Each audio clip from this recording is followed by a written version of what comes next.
Welcome to episode 26 of Stageworthy. I'm your host, Phil Rickaby. On Stageworthy, I interview people who make theater, actors, directors, playwrights, and more, and talk to them about everything from why they chose the theater to their work process and anything in between. Shira Taylor is a performer, director, producer, and doctoral candidate at the Dalla School of Public Health. She is also the director of SExT, which explores sex and sex education in a show created in collaboration with a group of high school students. SExT plays this summer at both the Toronto Fringe and SummerWorks festivals. You can find Stageworthy on Facebook and Twitter at StageworthyPod, and you can find the website at stageworthypodcast.com. If you like what you hear, I hope you'll subscribe on iTunes or Google Music or whatever podcast app you use, and consider leaving a comment or rating.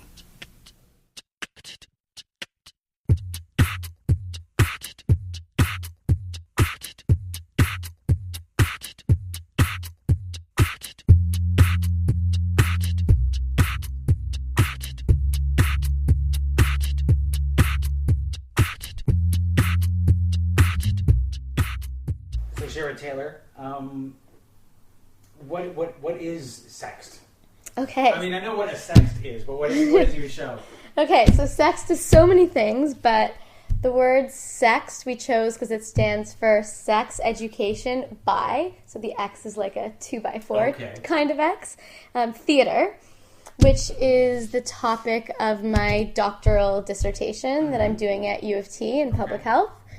So that's how it started, and it's really kind of grown into its own thing. So I knew that I wanted to do my thesis. The only reason I wanted to do a PhD was I knew I just had this project in my head that I wanted to bring to life.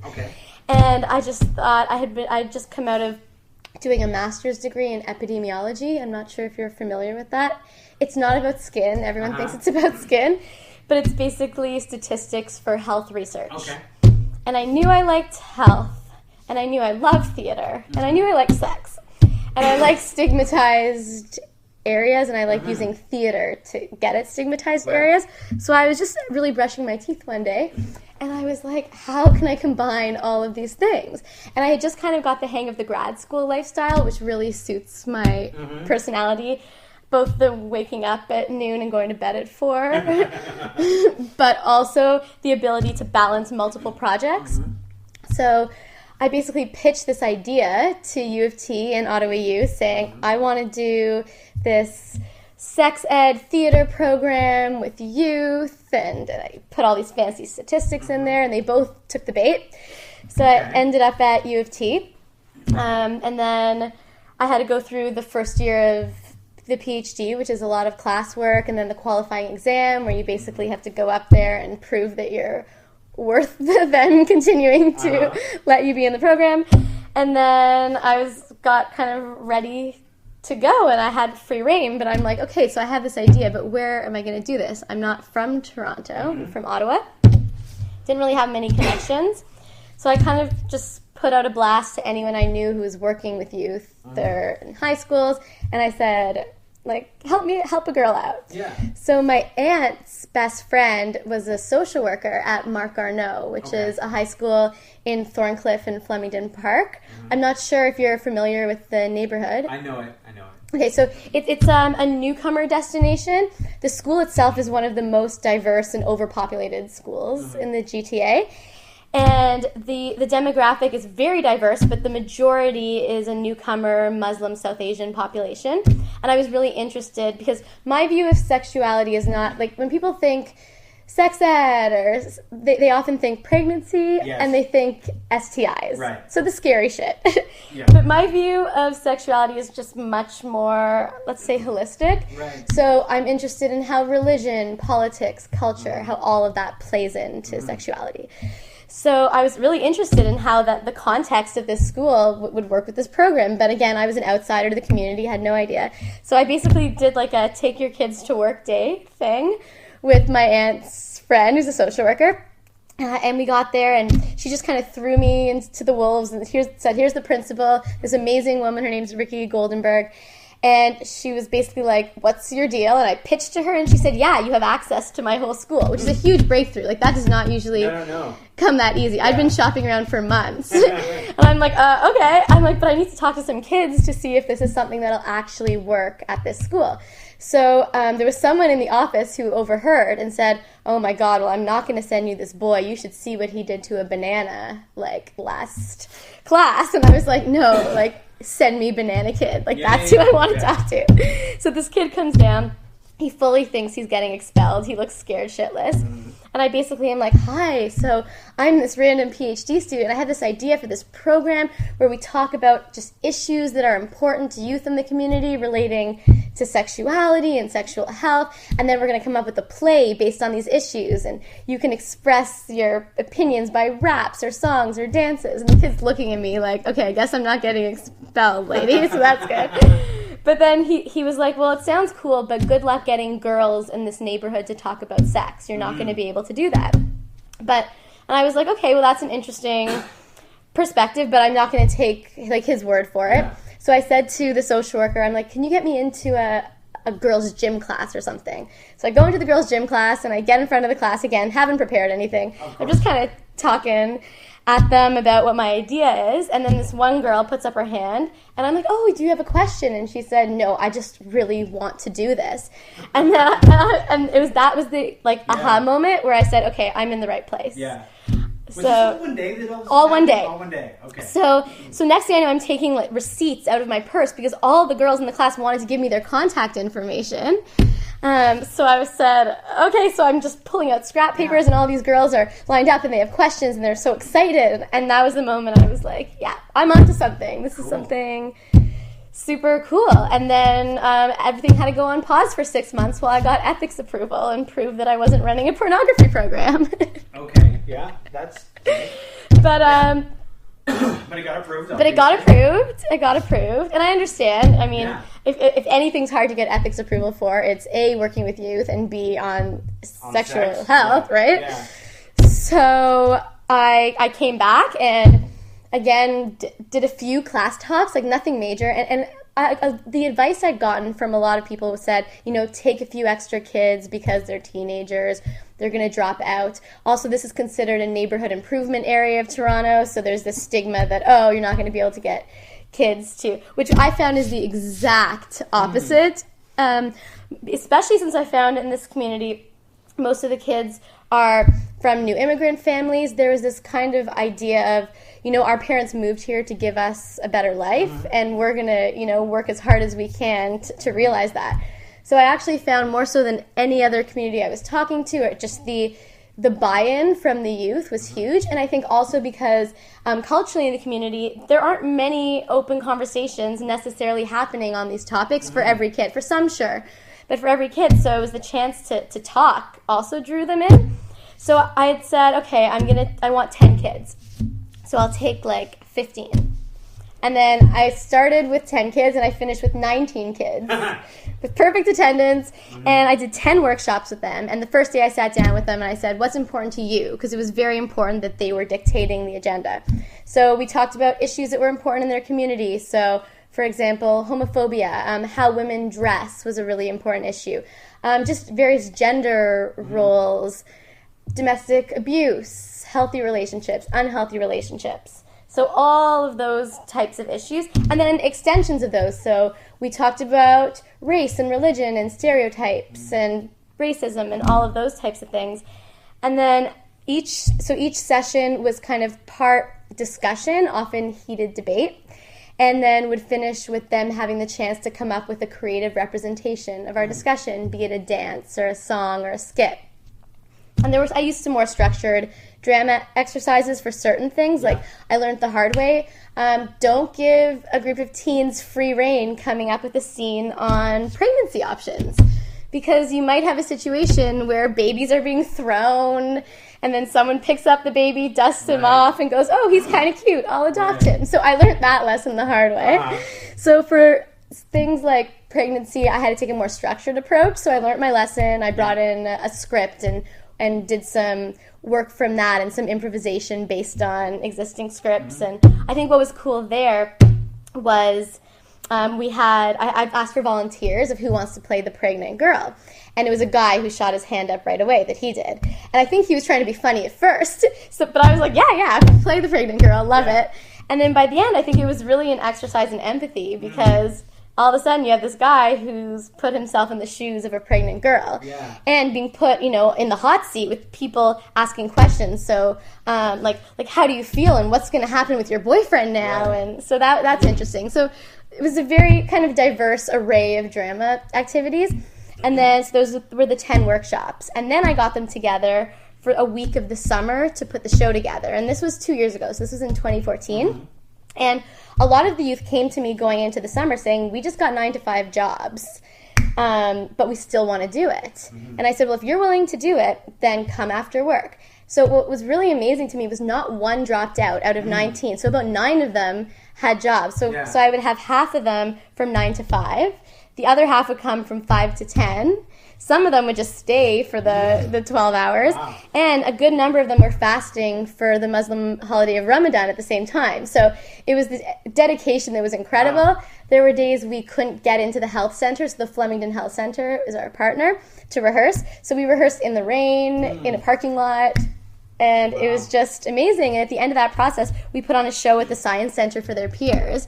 And I was sitting there watching it and being like, no, this is something special. Like, this is something I think is lacking maybe from the Toronto theatre community, because everything you're seeing out there, it's so real and so raw, but it's still artistic and effective. A lot of the youth, it was their first time ever being on stage, but they were killing it. Nice. So that's kind of how it got started. That was a really long answer to your question. That's perfect. But yeah, it's exactly what I wanted. Okay. So at both Fringe and Summerworks, you're going to be presenting. Is it the same show that they presented for their peers at the Science Center? So it's constantly being developed. So the nature of this show is we really wanted to reflect the realities of the youth involved, and that changes over time. That changes. So 2 years later, amazingly, we have 9 out of the original 19 cast members. Even though some have graduated high school, they still come back. About 4 new cast members. We have a cast of 13. So I try and make it that everyone has their voice. So for the new cast members, for example, one of them wrote this beautiful piece on kind of the crisis of finding your identity. So where does my identity end from my parents and the culture that I come from and living in Canada? What does it mean to live in Canada? So she wrote this beautiful rap on that. So that's a new addition to our show. And that came from, so really it depends who's in the room. Also, I've been really lucky to get some funding from the Toronto Arts Council and the Michael Jean Foundation. So I've been able to bring in a variety of local Toronto artists to lend their creative contributions. So, for example, Bo Lam, who's a dancer for the Toronto Raptors, she came in, and we have this really beautiful new song written about leaving an abusive relationship. So it's written by one of our cast members, Mary Gatachu, and my good friend Elena Wako, who was just recently in Kinky Boots. So she wrote the music, Mary wrote the lyrics, because Mary had identified that a healthy relationship was something really important to her, and she put it all into words quite articulately, and Elena set it to music, and then we had Bo come in and choreograph this beautiful contemporary dance to it.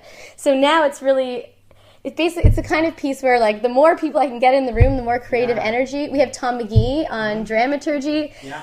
So that's kind of, it's really evolving, and it's constantly evolving. And I do see it evolving even from Fringe to Summerworks. Yeah. Cool. Mm-hmm. Now, so, I mean, this project began for you as a way to bring together theater and academia. Yes. As well as the sex topic. Yes.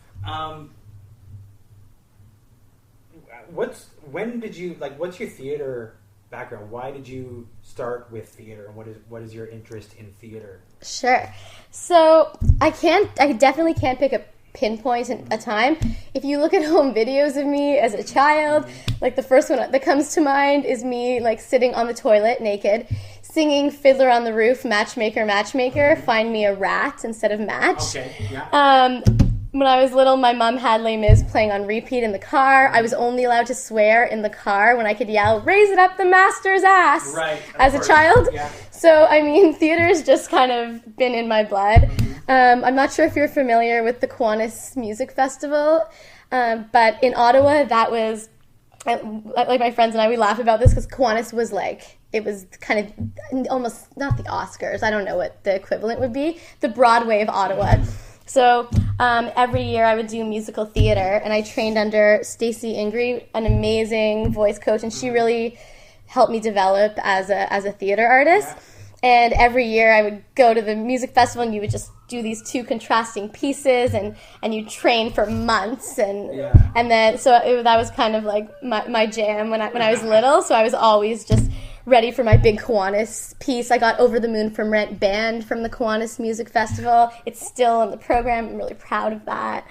So that's kind of how I was trained, and then that was basically till high school. I'd been singing lessons since I was 9 years old, so I really started with singing, and then with the singing, that's when they said, oh, you should really get some acting coaching, so I did that. And then I got to high school, and then I got to experience what it's like to be part of theater, not as an individual thing, like alone on the toilet or in your mom's car or doing solo musical theater numbers, but as a group. So I was scared shitless of improv, so I joined the improv team in high school. Yeah. And I remember this moment where I was about to go on in this big scene structure we had, where I was going to have the big emotional breakdown in the scene. Yeah. And this one big guy comes up to me, and I was like younger, and he was in grade 12, and he put his arm around me. He's like, we have your back. Yeah. And I think I was like, oh, theater, like, is there a better feeling than that? I don't think so. No, there isn't. And then when I went off to Queen's, I knew I was really torn. I knew I wanted theater in my life always, forever. That's never been in doubt. Mm-hmm. But academically, I was really also interested in the sciences. So I was kind of pulled that way academically, but I always did a ton of theater extracurricularly at Queen's. And actually, Existere is a performance which I based this program on. Okay. So at Queen's, when you first get there Frosh Week and you're so awkward, they basically throw all the Frosh in a room together, and they have a show where it starts off where the cast members who are in second year are kind of doing a scene based on the horrible icebreaker activity you just had to do with the new people you met. And then they're saying like what you're actually thinking, and it's doing laundry for the first time, and they're singing, and I remember just being in the audience and being like, oh my God, they get me. So I knew that was something I wanted to be involved with. And they touched on issues like sexual health, also mental health, diversity, very similar to what I'm doing with SExT. So I went on to be in that and then direct it. And then I worked with the dean because we thought it was such a powerful model.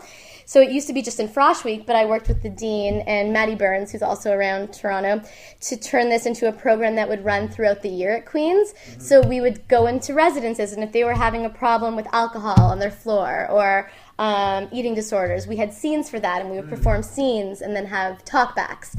So that's really what drove, I was like, okay, this is huge, like art for social change. Right. So that, and also just being part of Existere as a cast member was really, I became who I am by being part of that. I know that sounds corny, but it's true, because, we were in this group, we had a common goal. Again, you come together for like 10 days before the show opens. You're eating, sleeping, and breathing the show and the people. Yeah. And it's just this shared experience. And I don't think I've ever felt so part of a group or so comfortable in who I am. And it's such a safe space that you have that freedom to completely be yourself. Yeah. And I just thought every kid deserves that. Every kid needs that. Yeah. So that's kind of the environment that I really tried to create with the group with SExT. Mm-hmm. So they're a little younger. They're started in high school. Now some of them are in university. But feedback from them as well is that it feels like a family. Yeah. And it's also that shared experience like we're going through right now, where, we open in Fringe in a few days, and it's that panic of how is this going to be on a stage in a few days, but then when you come together and you're all in it together, and then when you pull it off and you're in front of an audience for the first time, it's just, there's nothing better than that. Fringe is, next week. Yeah. Thanks for the reminder. Just so that people know when we're recording this, it's like a week away. Oh yeah, we're right in the action now. Of course, yeah. And so everybody must be getting a little bit tense about presenting this. at Fringe. How's that going with the cast? So it's interesting, right? Because it's very different. So I'm in the Shakey-Shake show right now, 12th night, that we're doing at Fringe as well. And that's all professional actors, right? Right. So it's a very different vibe, but there's something awesome about the nervous energy that comes from people who haven't done this a million times. Yeah. And so I love that. I feed off of it. But also, what's been neat is we've had some many experiences performing leading up to this. So I brought them to the Foot Festival at U of T, and that was an experience where we had a week to prepare again. Half the kids were in exams. We had tech, and it was a disaster. Tech was just a complete disaster. And then the next day, we go on stage, and I'm like, well, you know what? If nothing else, we'll liven up this room of academics. Yeah. And then they went out there, and I didn't even recognize them. They blew me away. Like, I was just like, wow. So I'm also lucky that everyone involved seems to be the type of people who feed off an audience. They come alive in front of an audience, which is a very important trait. So I do trust them in that way, but we also got to perform at their high school, which is a very interesting experience last month. And that's different because this is the first time we had an audience who didn't all choose to be there. Right? So in the past, we had done shows in their community, but it was whoever decided to show up. But this was like they brought full classes. Yeah. And it's very, and also this is a contentious issue right now because we're steps away from where the sex ed curriculum protests had happened a few months ago. So there is a very like religious environment in the school. So it was very interesting. So again, I kind of, fed them to the wolves. And what was amazing was, again, from the second they started performing, they had this room of high school students. Also, it was really interesting because the way the room ended up being was it was mostly girls, but then there were 3 rows of guys in the back. And they were all kind of like, their posture was very like, what is this theater thing you're dragging me to, right? Yeah. So, and I was like, well, this could go either way. But they started, and from the second they started, they just had the audience in the palm of their hands. Good. And that was incredible. And I think also really all the cultural elements we've added really landed because we have one scene on homophobia performed half in Urdu, which is a language spoken in Pakistan. And most of the people in the audience understood. So that was, it's a funny scene even if you don't understand it. I always say to them, like, I'm trusting you guys because I have no idea what the heck you're saying. Of course, But it was so neat to see it land in front of their peers like that. So I think that was a really good experience for them to perform in front of other teenagers. Like, I don't think there's a tougher crowd, really. No. And then I've also had them perform in front of the health center staff, so that's also a room of adults. So I had these kids yelling about vaginas in front of a room of adults, which is also a challenge. Yes. Yeah. So I feel like I've put them through the ringer enough at this point, and they've just blown me away with how they've risen to the challenge. So I'm hoping a Fringe audience will be, really like supportive. I think hopefully they're ready, but it's the kind of thing where, like, we'll find out on opening night. Well, that's always the way it is. Right? You mentioned Shakey-Shake and Friends. Yes. How long have you been working with Shakey-Shake? 5 years. 5 years? Mm-hmm. Which show did you join with? The first one. I've been there since Romeo and Juliet. So Lucy's sitting over there on the chair. So we played Juliet in Romeo and Juliet. And big difference between putting those two shows together. Yes. And I've talked with Tom McGee on the show. I've listened about that. So, what's it like working on a kids show with puppets as opposed to working? I mean, they're not kids, but for kids on stage. How does that, like? There's obviously differences. So, what's it like doing Shakey-Shake and then going straight over to SexT? It's really interesting because that's been all week. It's been a half day Shakey-Shake and half day. I think, so Lucy and I she's my roommate, as you can see, the puppet Lucy. We've been together for 5 years. I feel very bonded with her. I think we're an extension of each other. We have the same hair. So I find that, like, working with Lucy, we're just we're buds at this point. Like, it's we have our routine. I talk to her. It's healthy. But I think there are actually probably in some ways more similarities than differences because the energy of the Shakey-Shake shows are very much, this is a show for kids, but it's hilarious for adults, and that's thanks to how Tom McGee writes. So it's fun. Like, I genuinely find all the jokes in Shakey-Shake like fall over hilarious. And I think that's kind of a similar vibe to what we're doing with SExT, in that, yes, this was conceived as a show for, like, by youth, for youth, but I think it's a really amazing experience for adults as well.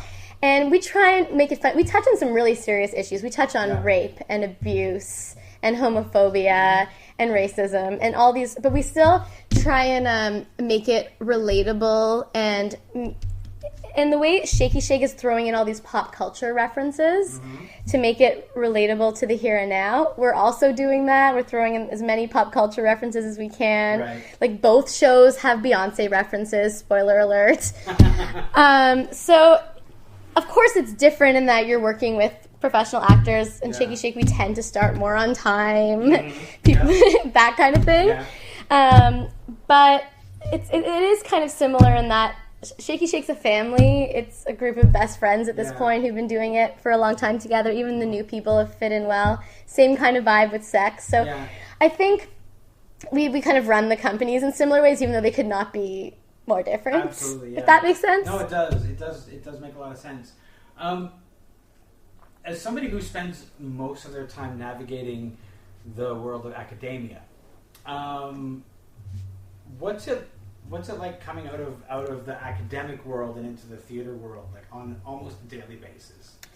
Well, I do spend most of my life in the world of academia, but I'm a theater person who's kind of on loan to academia versus the other way around. Right. So, to be honest, I feel way more like a fish out of water in academia than I do in the theater world, like hands down. So it's an interesting balance. I think the struggle is getting the academic world to see value in this work. So, for example, I've had, like, on my supervisory committee, I was about 2 years into my thesis, and I got the question, like, why theater? Like, you assume people go to the theater and feel things. And I was like, yeah. Wait. Can I back up just for a second? Yes. They were asking whether people went to the theater to feel things? Yeah, they said, no, they were accusing me of making this assumption that people go to the theater and feel. Oh, and of course they don't want that because they're academics. Well, I guess, or they thought, like, do you have to feel at the theater? I guess I don't. So, because it's true. My whole thesis is based on the fact that theater can get at these issues on an emotional level. When I talked about empathy earlier, as well as on a kind of a more knowledge brain level. I mean, people can that's kind of the basis of my PhD, is people can talk at you all day long. But if it doesn't relate to your own experiences and it's not engaging and it doesn't make you feel anything, is it going to really have an impact or change your behaviors? Probably not. So it's more like I'm also part of the Art for Social Change project, which is a cross Canada research project. Really exciting work going on, and the unofficial kind of mandate is just to get, we hate to use the word legitimize, but to legitimize the field of art for social change in Canada and have it valued. So I think really the struggle for me more is having the academic community just really value this work. Which is kind of a constant struggle. But I've had some amazing moments where someone from my thesis committee will come to the show and then send me an email after and say, oh, I didn't get it, but I get it now. Like, you've been talking about this, because when you're sitting in a room of academics and you're using the fancy language and all the jargon, it doesn't get at the feeling you get when you see these kids on stage, like, singing out about their periods and things that are really important to them, right? That can't be necessarily quantified, although I do try and quantify it in my thesis. Well, you do have to. Yes, and I think that's important. Another thing with academia is this struggle of quantitative versus qualitative data. And it's a really kind of hot issue, and people get really, like, offended about it.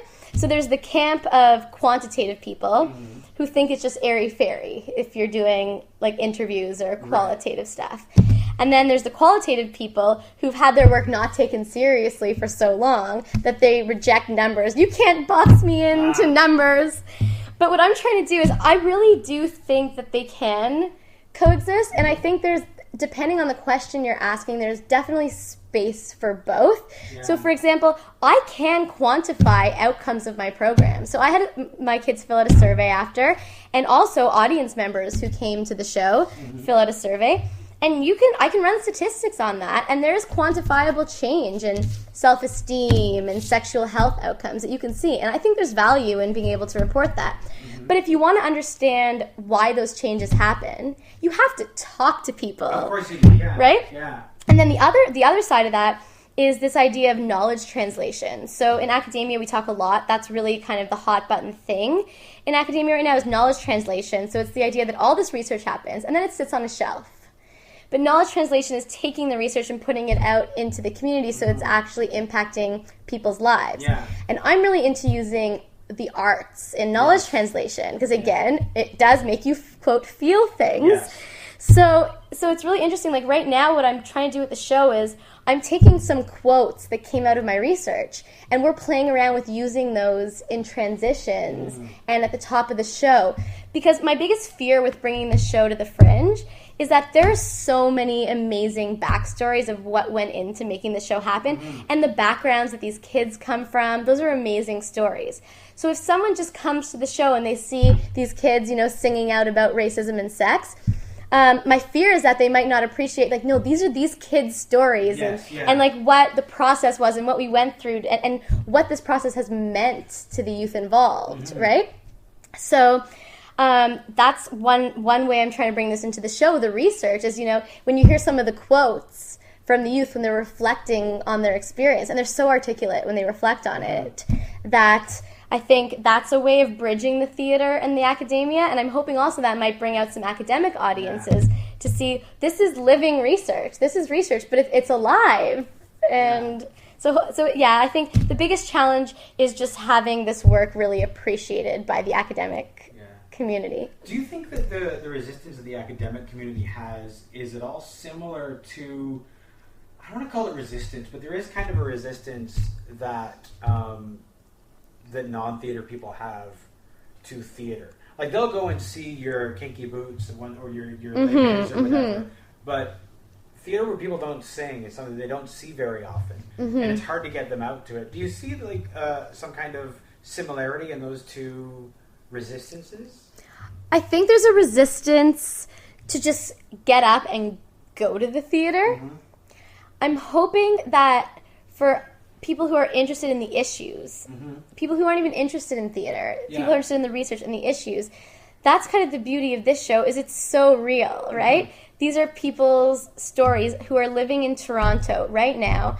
I get so many questions about the sex ed protests because when people make the connection that, and I was in this neighborhood before the protest started, but it's interesting because everyone wants to talk to me about these protests in the community and what it's like.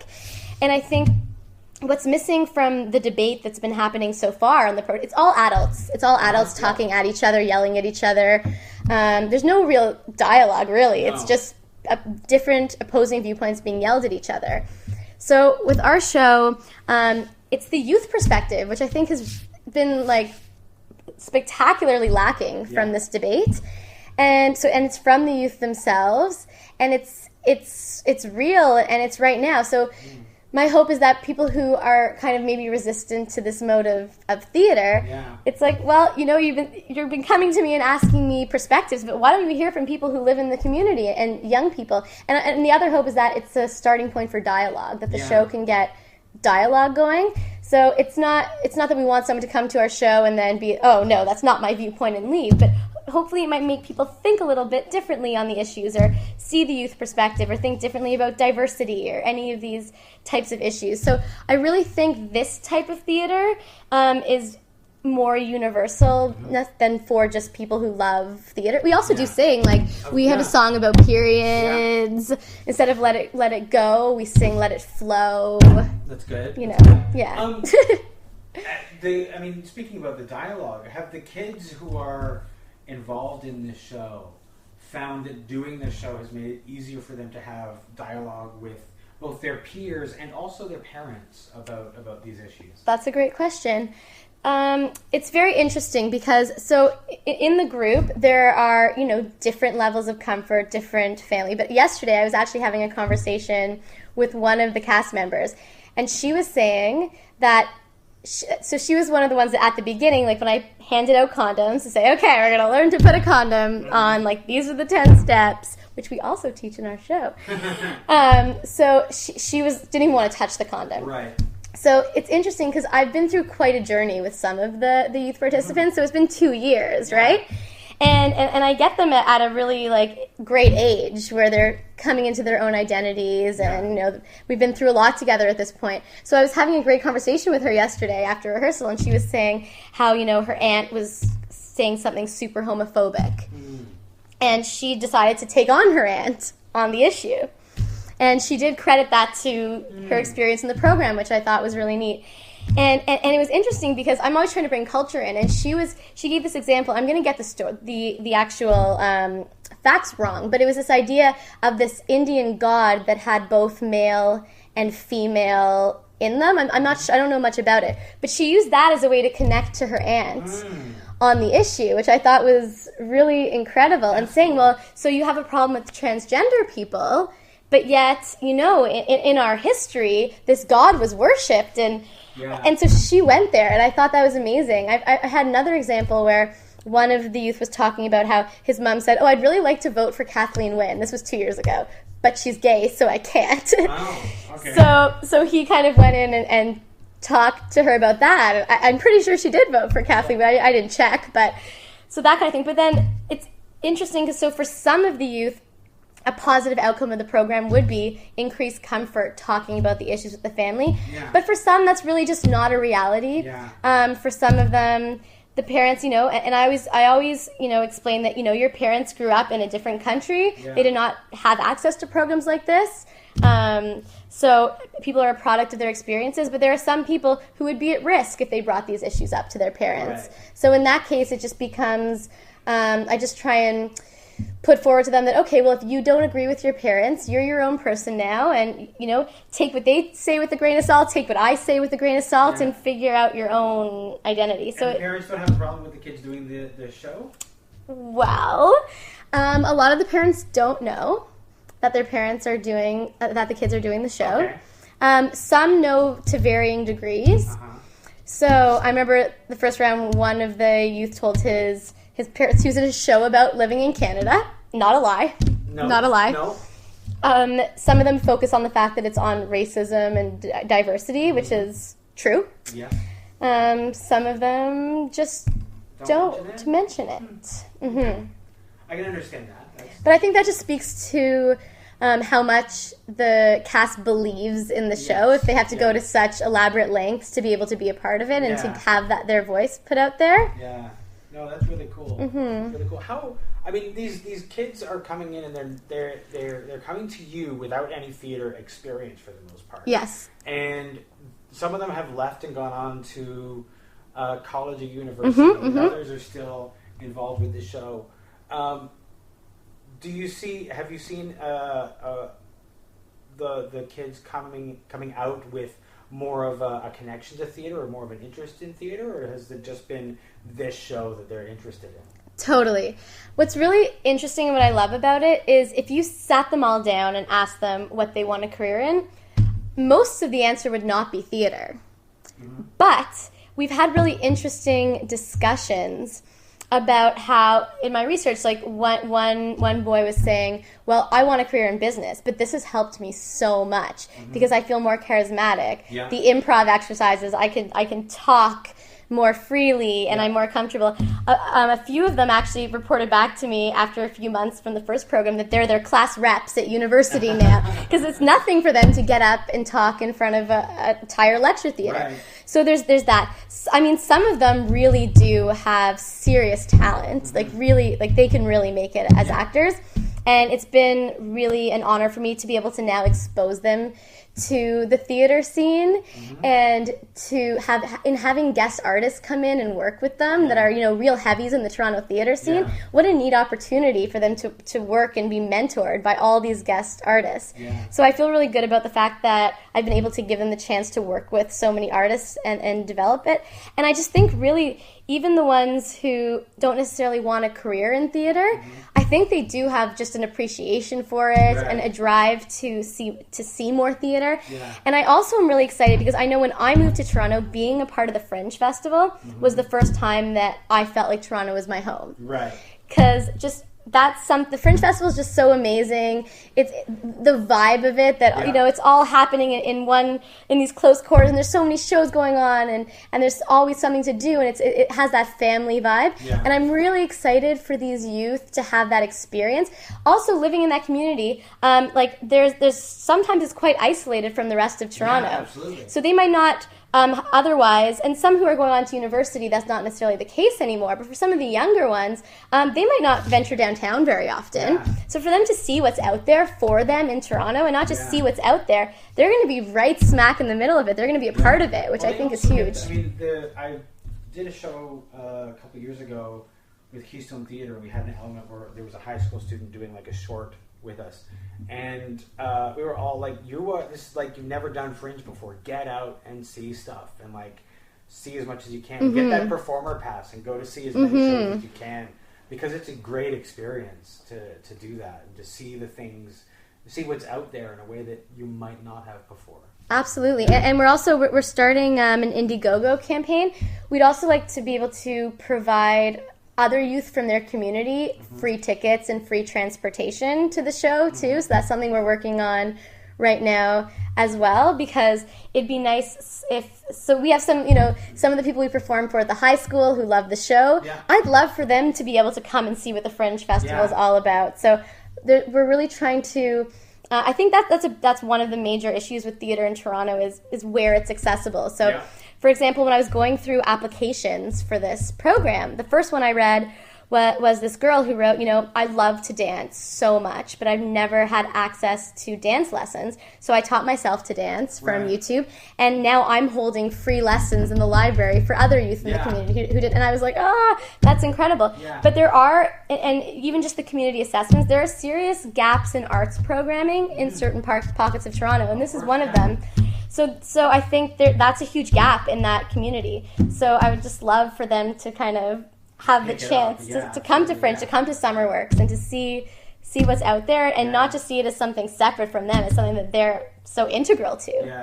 I think there's a tendency to look at theater as either something that is A, too expensive, or B, inaccessible in some way. Which is something that Fringe sort of shows you, if you can experience it, that's not the case. Right. It doesn't have to be expensive, and it's often not expensive. Right. And it's really accessible. So it's really great to get people who have not had that experience right into the thick of it. Totally. So you're performing in Shakey-Shake, and you are directing SExT. Yes. And there may be times when you are running from one to the other. That's got to be an exhausting schedule. It's interesting because I also have the PhD. Of course, yeah. And I have 2 other jobs. So I work up north. So I work at a sex ed camp in the Northwest Territories. I do their evaluation, and then on this Art for Social Change project. Right. So it's you're pretty busy. It's something. Yeah. Well, we're almost out of time, but I wanted to make sure that we mentioned which venue at Fringe you're at. Yes, we were at the Annex Theater. The Annex Theater. And at Summerworks, we're at the Factory Studio. Cool. And at the Annex Theater, which day of the Fringe do you open? On the 29th. 29th, perfect. And you have a website. We do. It's www.sexeducationbytheater.com. And our hashtags are at SextEdShow. And sorry, that's our handle. Right. Our hashtag is #SextEd, so SExTED. Cool. Like sex ed, but SextEd. Right. Yeah. This has been great. Thank you so much for talking to me.